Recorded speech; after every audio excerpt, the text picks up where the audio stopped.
Revenu Shalom Alejem, bienvenidos a un episodio más de El Espacio del Libro. Que este mes, que el libro del cual vamos a hablar es Los orígenes del totalitarismo de Hannah Arendt.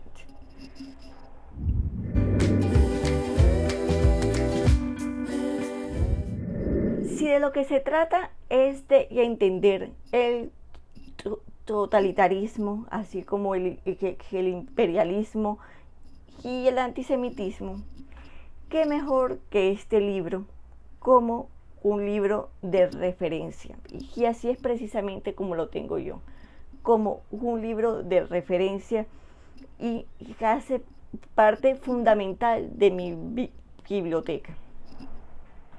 Que el término totalitarismo nació en la lucha política como concepto de esta lucha en 1922 y fue usado como forma despectiva por los adversarios de Benito Mussolini durante la Segunda Guerra Mundial.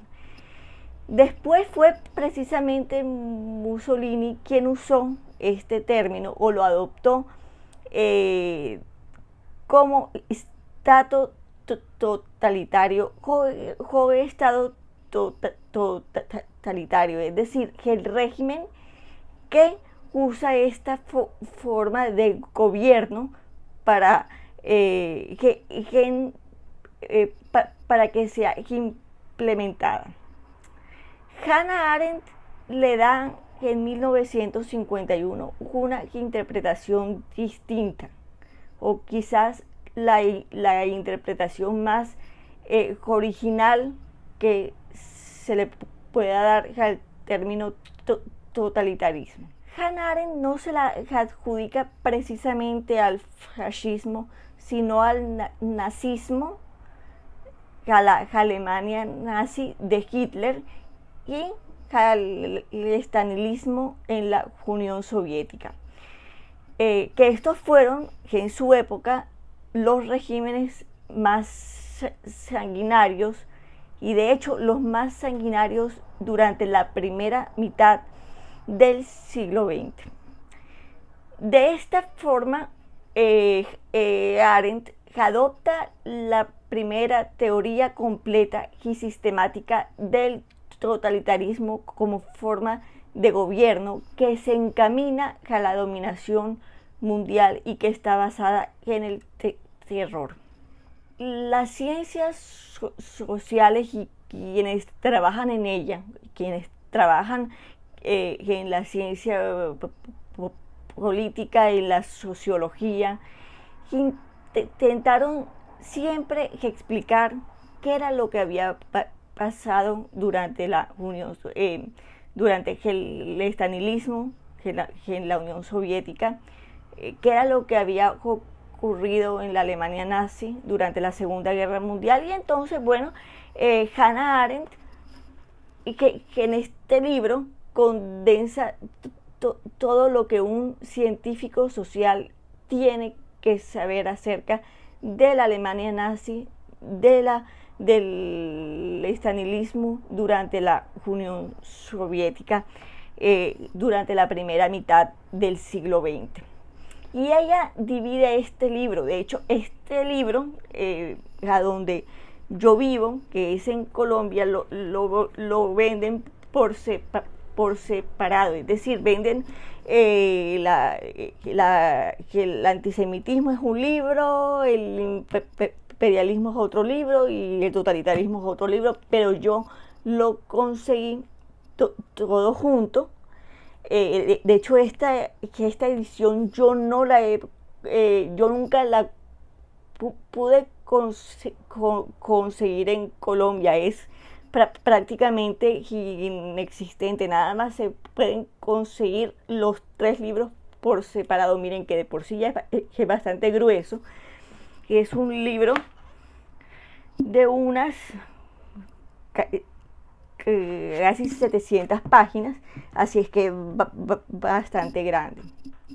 Hannah Arendt comienza su libro explicando qué es el antisemitismo.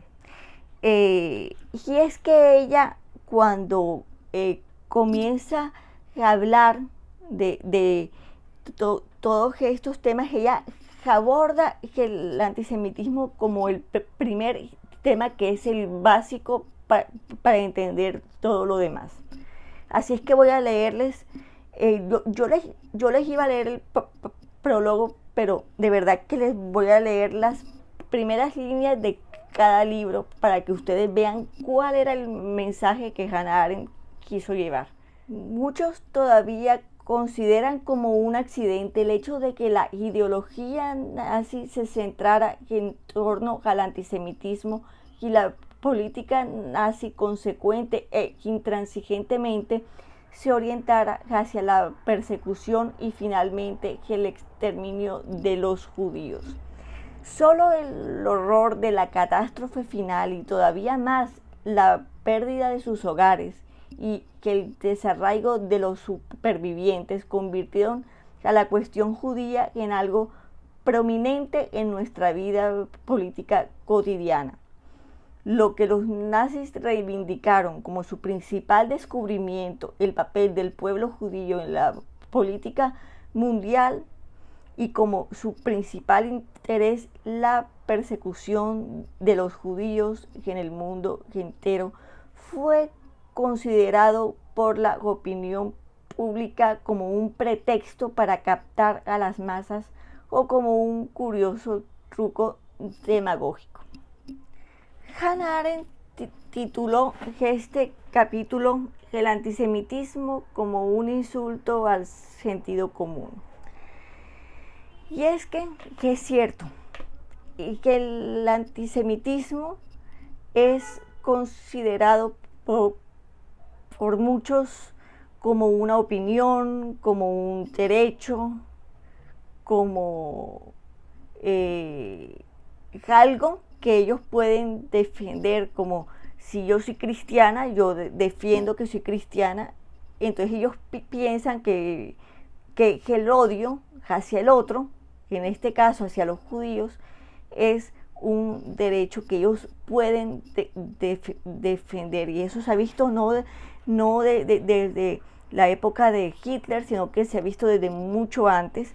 De hecho, yo he tenido ya varios comentarios de gente que el hecho de que uno diga que yo en mi perfil no acepto comentarios antisemitas, entonces ellos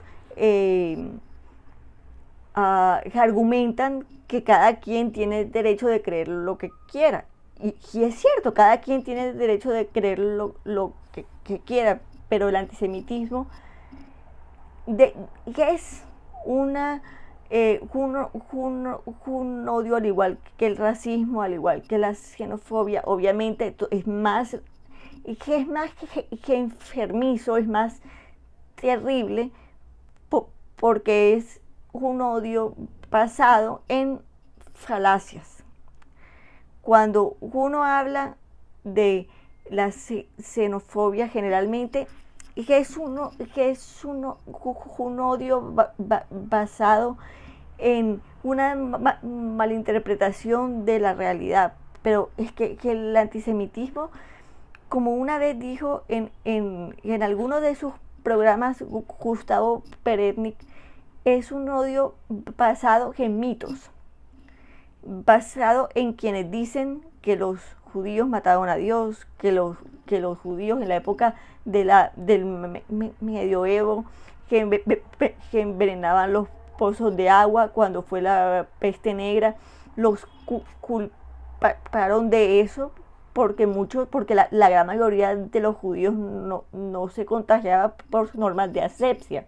De hecho, hoy en día, con el tema del COVID-19, culpan a los judíos también de la pandemia. Así es que el antisemitismo es el odio más irracional que existe.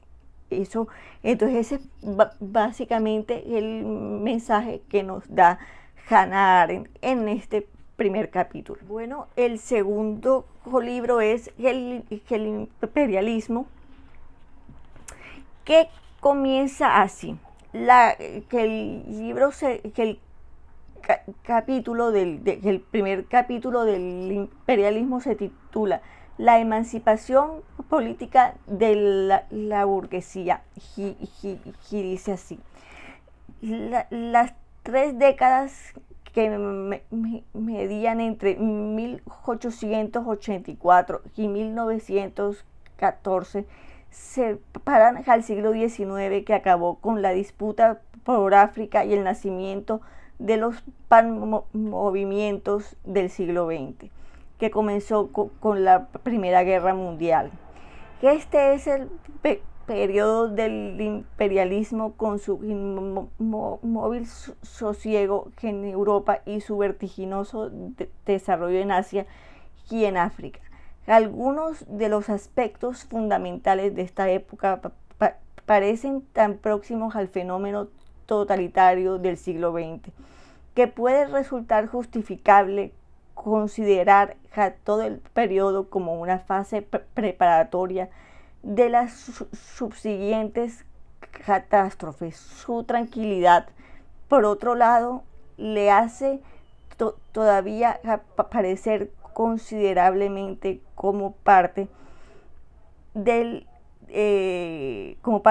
siglo XIX. Apenas podemos evitar observar que este pasado cercano y sin embargo distante, con la mirada demasiado entendida de quienes conocen de antemano el final de la historia, de los que saben que conduce a una ruptura casi completa, que en el continuo fluir de la historia occidental, como la habíamos conocido durante más de 2000 años.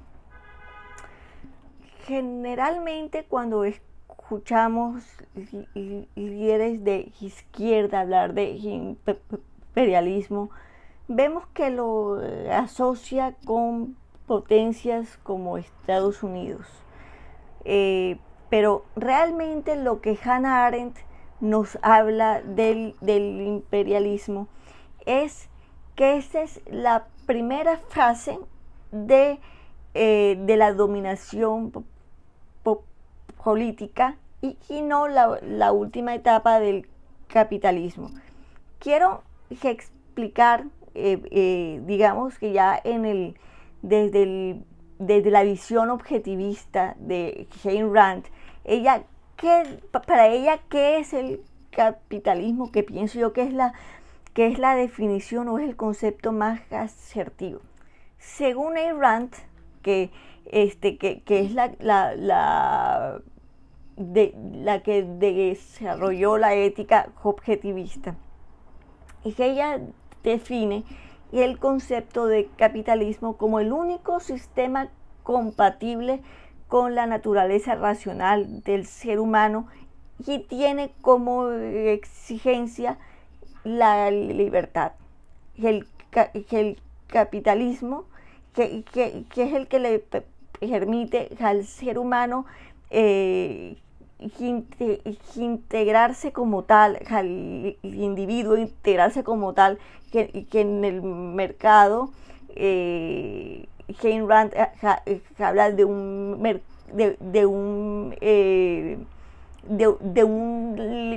libre mercado. Si uno se pone a ver en Latinoamérica, lo que realmente tenemos, lejos de tener capitalismo, lo que tenemos es mercantilismo estatal. Y es que es cierto. Y entonces no es que el imperialismo una etapa o la última etapa del imperialismo, como nos hacen creer los líderes de izquierda, sino que es la primera etapa de la dominación política. Que entonces, ya para ir acabando, para ir cerrando, voy a leer el pedacito de totalitarismo. El primer capítulo de totalitarismo, que es ya este último libro, que es el que vamos a usar ya para cerrar, se llama Una sociedad sin clases y comienza así. Nada resulta más característico de los movimientos totalitarios en general y de la calidad de la fama de sus dirigentes en particular que la sorprendente celeridad con la que son olvidados y la sorprendente facilidad con que pueden ser reemplazados.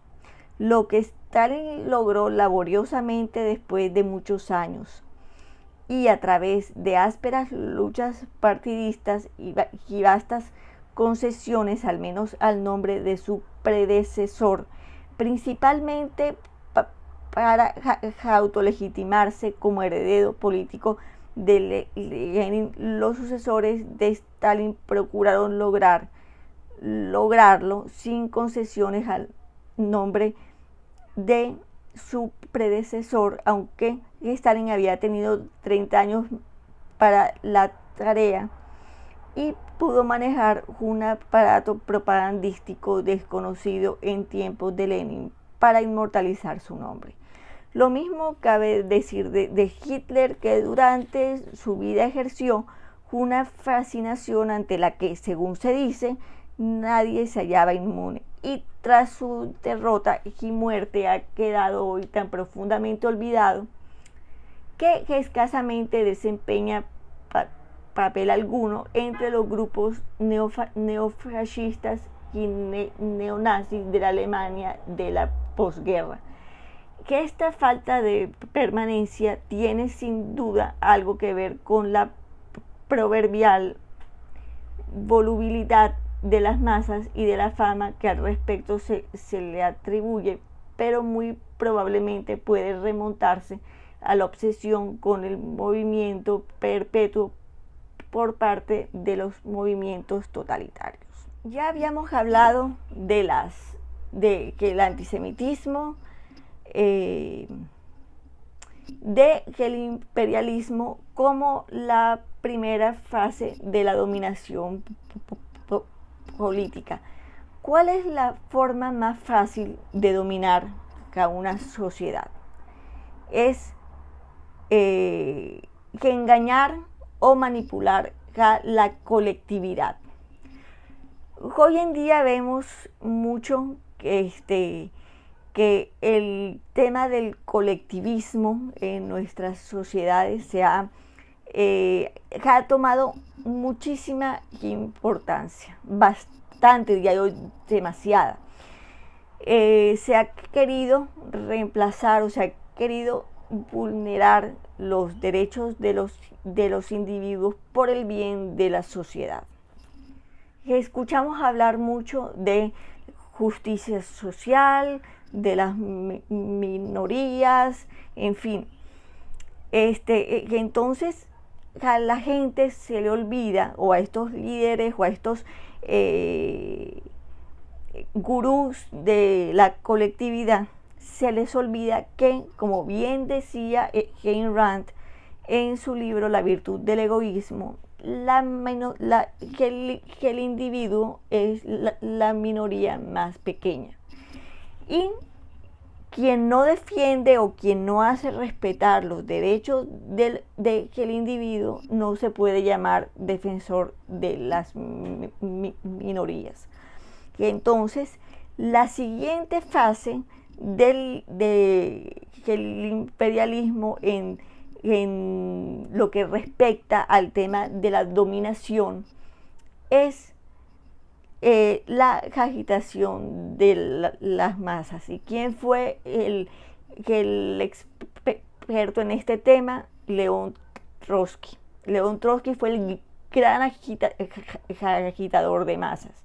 De hecho, se dice que esto no tiene obviamente nada que ver con el tema, pero es nada más para hacer una mención, que León Trotsky fue amante de Frida Kahlo cuando él huyó a México de quienes lo perseguían, que fue en México precisamente donde fue asesinado. Y que entonces los orígenes del totalitarismo prácticamente nos están dando como una guía paso por paso cómo se dieron todos los regímenes totalitarios y cómo se dan, o sea, cómo se dieron en el siglo XX y cuál es el paso para que se vayan dando, que es tomar un enemigo común, que en este caso son los judíos. Eso pasó en la Rusia soviética, en la Alemania nazi, ocurre actualmente. De hecho, uno ve que los partidos de izquierda, que en Latinoamérica, llámese Chile, llámese Venezuela, llámese Colombia, tienen un enemigo en común.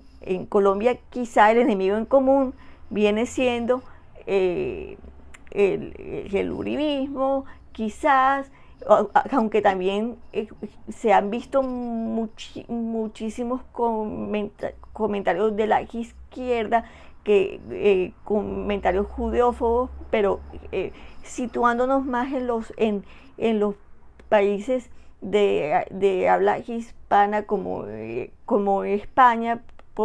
Podemos es un gran financiador de boicotes, inversiones y sanciones. La izquierda en Venezuela tuvimos la oportunidad de escuchar cómo el difunto Hugo Chávez se expresó de los judíos y del pueblo de Israel, y bueno, las consecuencias que esto trajo, y vemos cómo Maduro también lo hace, y vemos que este es el enemigo en común. Entonces el enemigo en común, y después es dominar, o sea, buscar implementar políticas de dominación, y finalmente usar el terror para someter a las masas. Ese básicamente es el paso que los pasos que nos describe Hannah Arendt en su libro Los orígenes del totalitarismo. Bueno, de esta forma cerramos con el programa. Les recomiendo que los que sean sociólogos, politólogos, o si estás interesado en estos temas del totalitarismo, del imperialismo, no hace falta, bueno, que compres el libro o que gastes en el libro. Yo lo hice porque este es mi libro de referencia, pero de verdad que el libro aparece en PDF.